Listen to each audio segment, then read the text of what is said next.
ముచ్చట్లు. ఎప్పటి లెక్కనే ఫుల్ జోష్లు ఉండే మన మల్లన్న ఇవాళ కూడా ఆయన మార్కు డైలాగులతో జనాల గుండెలల్లా జోష్ నింపి మళ్ళీ పారి శబాష్ అనిపించుకున్నాడు. మరి సార్ ఏం మాట్లాడిండో ఏందో మనం కూడా వినాలి కదా.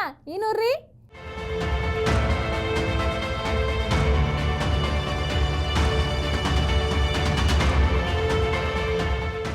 పూలమ్మినా పాలమ్మినా స్కూలు పెట్టినా కాలేజీలు పెట్టినా సక్సెస్ అయినా ఫేమస్ ఇప్పటికే సమాజ్ అయి ఉంటది నేను ఎవరి గురించి మాట్లాడుతున్నాను.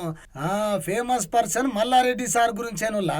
ఇక ముచ్చటేందంటే కుత్బుల్లాపూర్ సూరారంలో ఉన్న మల్లారెడ్డి విశ్వవిద్యాపీఠల ఆపరేషన్ సింధూర్ల దేశ సైనికులకు సంఘీభావంగా కార్యక్రమం జరిగిందుల్లా. ఇక మల్లన్న మాట్లాడుకుంటా, స్వాతంత్రం వచ్చి 75 సంవత్సరాలైంది.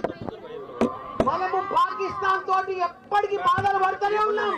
ఉగ్రవాదులతోటి వాళ్ళు పోషిస్తూనే ఉన్నారు. మనం ప్రధానమంత్రికి ఒకటే మేము మనవి చేస్తున్నాం అందరికి, మోడీజీ పాకిస్తాన్ उग्रवादों को खत्म करो, कुचल कुचल के खुचल के रख दो, एक एक जिंदगी में फिर अपना भारत का तरफ नहीं देख रहा वो लोग.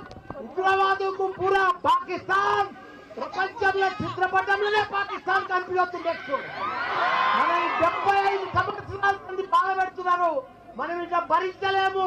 మనం ఇక ఓపిక లేదు మనకు. మన సైనికులు మన ఎంతో మంది ప్రాణాలు కోల్పోయారు. ఈ రోజు కూడా మన తెలుగు బిడ్డ మురళీ నాయక్ గారు చనిపోయారు. ఆయనకు కూడా పెద్ద ఎత్తున సంతానం. ఆయన మనం ఎంత ఇచ్చినా ఆయన లోటు తీర్చలేము. ఆయన కుటుంబానికి కూడా చెప్తున్న మనం మాత్రం ఇప్పుడు వదిలేదే లేదు. మన భారత సైనికులకు మొత్తం ధైర్యంగా మేము డాక్టర్లము, ఇంజనీర్లము, ప్రొఫెసర్లము, లీడర్లము, మా టీఆర్ఎస్ పార్టీ మొత్తం మీకు మద్దతు ఇస్తుంది. మీరందరూ కూడా పోరాడి ఆ ఉగ్రవాదులను మొత్తం ఖతం చేయాలని కోరుకుంటున్నా. జై ఇన్నరా ఇండియాతో పెట్టుకున్న పాకిస్తాన్ ను ప్రపంచ మ్యాప్లకెళ్ళి లేపేయుర్రి, ఆ ఉగ్రవాదులను అసలు ఇడిచిపెట్టొద్దు అని అంటున్నాడు మల్లన్న. అటెంక యుద్ధంలో ప్రాణాలు కోల్పోయిన మన తెలుగు బిడ్డ మురళీ నాయక్ గురించి మాట్లాడుకుంటా, పాకిస్తాన్ తోని ఇప్పటికీ బాధలు పడుతూనే ఉన్నాము. ఉగ్రవాదులను వాళ్ళు పోషిస్తున్నారు. మోడీజీ పాకిస్తాన్ ని లేపేయుర్రి, ముక్కలు ముక్కలు చేసి పాకిస్తాన్ ని మ్యాప్ల లేకుండా చెయ్యుర్రి, పాకిస్తాన్ ఉగ్రవాదాన్ని పూర్తిగా నాశనం చేయుర్రి, దేశం కోసం ఎటువంటి త్యాగానికైనా సిద్ధంగా ఉండాలని అన్నాడు మల్లారెడ్డి సారు.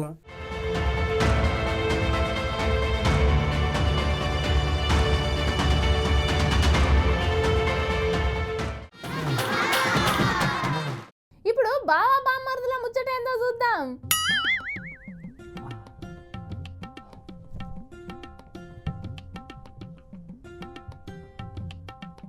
బావా బావా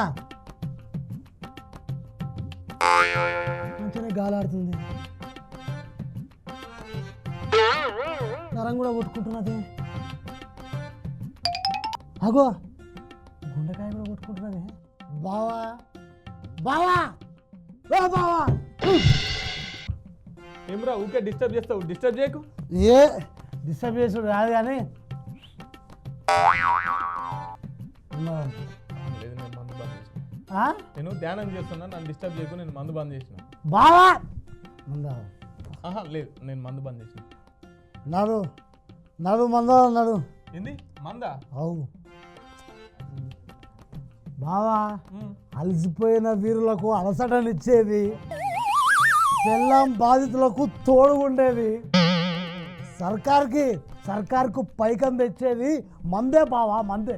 అందుకే బావా మందు తాగి అరే చిందేద్దాం, అరే మందు తాగి. నేను మందు బంద్ చేసిండ్రా. అబ్బా నువ్వు మందు మానేసినావా? బావా బార్ల పోల్ట్రీ కాడికి పోయి అలా అయిపోయిన సీసాలకి వెళ్ళి సుక్క తీసుకొని ఒక పెగ్గు తాగిన చరిత్ర ఉంది. నువ్వు మందు మానేసినావు. ఏవన్నీ కథ లేపక మందా. నేను నిజంగానే మందు బంద్ చేసిండ్రా. చెప్పక నువ్వు అన్నీ నాకు తెలుసు. నిజంగానే మందు బంద్ చేసిన. నేను తాగుడు అలవాటే లేని నాకు సమాజంలో ఒక గొప్ప తాగుబోతుని చేసినావు. తాగుబోతులాగా తీర్చిదిద్దున్నావు నన్ను. బావా నువ్వు తాగాలంటే నేను ఊరుకుంటున్నా. నడు బరువు. అరే నేను తాగనని మీ అక్కకు మాట ఇచ్చిండ్రా. ఊకో బావా, నువ్వెప్పుడు మాట మీద నిలబడ్డావు కానీ నడు. అరే పెట్రోల్ రేట్ మీద 2 రూపాయలు పెంచిర్రా. ఈ మందు పైసలు పెట్రోల్ పెడితే జర పనికి పోతానికి వస్తాను కన్నా పనికి వస్తాయి. అందుకే ఈ జర మందు బంద్ చేసి ఆ పైకా నేను ఎత్తున్నారా. ఓరే పిచ్చి బావా, అదిగా అసలు సంగతి. ఇప్పుడు ఆ 2 రూపాయలు మనలాంటి సామాన్య ప్రజల మీద కాదు పెంచింది, ఆయిల్ కంపెనీలు చూసినావా, అగో ఆ ఓనర్ల మీద పెంచిర్రు. ఏం అవునా నేను ఇంతసేపు బావా మగులు లాగుతుంది మెల్ల మెల్ల.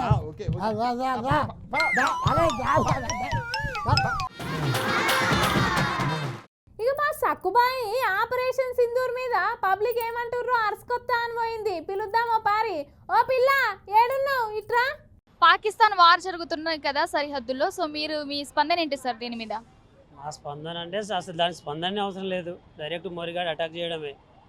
అది కనీసం ఒక భార్య ముందర భర్తను చంపడం అంటే నాటే జోక్ కదండి. దానివల్ల అందరూ భారతదేశ ప్రజలు మొత్తం దాన్ని తీవ్రంగా ఖండించాల్సిందే, ఖండిస్తున్నాం కూడా. మా తరఫున కూడా మేము కూడా స్ట్రైక్ చేద్దాం అనుకున్నాం. భారతదేశం యుద్ధం జరుగుతుంది కాబట్టి మా టీఆర్ఎస్ స్ట్రైక్ను కూడా కాలాప్ చేసేసుకున్నాం దానివల్ల. అలాగే ఇప్పుడు వీర మహిళలు కూడా ఏమంటున్నారంటే, అందరూ సోషల్ మీడియా వాళ్ళందరూ కూడా ఇన్స్టాగ్రామ్ మీద ఎంత ఇంట్రెస్ట్ చూపిస్తున్నారు, ఈ వార్ మీద మన ఇండియన్ మీద కూడా వాళ్ళు ప్రతిచర్య చేపిస్తున్నారు కాబట్టి మనం అంతే ఇంట్రెస్ట్గా చూపించాలి, మనం అందరం కలిసి దీన్ని ఎదుర్కోవాలంటున్నారు. మీరేమంటున్నారు? దీన్ని అందరం కలిసి 100% కలిసి ఎదుర్కోవాల్సిన విషయం ఇది.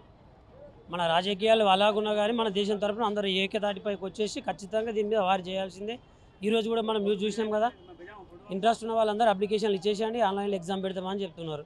ఈవెన్ ప్రైవేట్ ఎంప్లాయీ కావచ్చు, గవర్నమెంట్ ఎంప్లాయీ కావచ్చు, ఎవరైనా సరే దాని మీద మా ఇంటి వాళ్ళు ఒప్పుకుంటే కూడా నేను కూడా వెళ్ళడానికి సిద్ధంగానే ఉన్నాను. How you feel about war? War, actually nobody wants a war, but Pakistan always wanted a war. So this time we have to give in a proper way, like answer to the Pakistan, so that next time they won't repeat this. And how you feel about common people, how to defend this? It's difficult because of people who are staying in the borders and it's their life is at stake. So now what happens is this is like we have to finish it once for all, so that next time there won't be war, no, there won't be terrorists.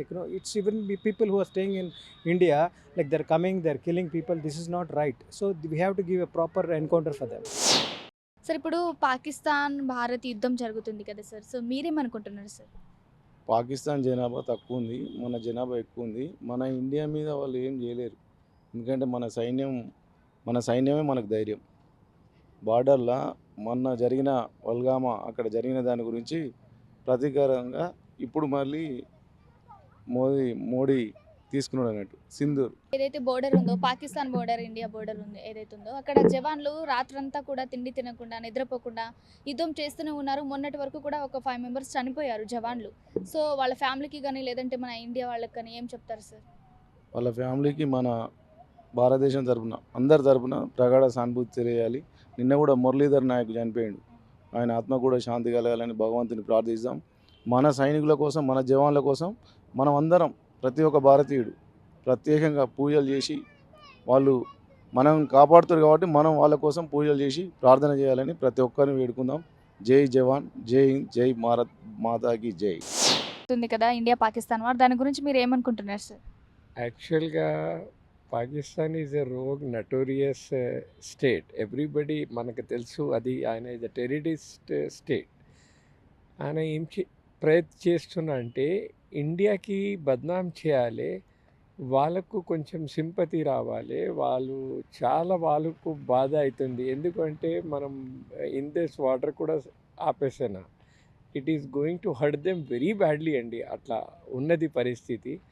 మనకు India వాళ్ళు ఏం చేస్తున్నారంటే వాళ్ళు strike చేస్తున్న particularly terrorist spots in PoK, అంటే అక్కడ పెద్ద పెద్ద టెర్రరిస్ట్ కూడా చచ్చిపోతున్నా. వాళ్ళకు సింపతి చేయాలి అని వాళ్ళు స్టేట్ ఫర్నర్ లాగా వాళ్ళకు ఇచ్చేస్తున్నా. ఏమంటా మీరు, they are giving them the proper state funeral అంటే వాళ్ళకు ఫీల్ అయ్యాలి. But indirectly they are very very angry with us. వాళ్ళు ఏం చెప్తున్నారంటే ఎప్పుడైనా ఏదైనా ఉంటే మేము న్యూక్లియర్ బాంబ్, అది బాంబ్, ఇది బాంబ్ చెప్తా. అది ఇట్ కుదరదు, ఇట్స్ నాట్ పాసిబుల్ అది చేయాలి అంటే. అంత డిఫికల్ట్ ఉన్నది. ఎవరైనా న్యూక్లియర్ చేస్తే వాళ్ళ కంట్రీ ఫస్ట్ ఖతం అయిపోతా. ఇక గివ్ అన్నట్టు ఇయాల్టి ముచ్చట్లు రేపటి బరాబర్ ముచ్చట్లలో మళ్ళా కలుద్దాం. అంతదాకా చూస్తూనే ఉండు BRK న్యూస్ తెలుగు. మళ్ళీ రేపొత్తా.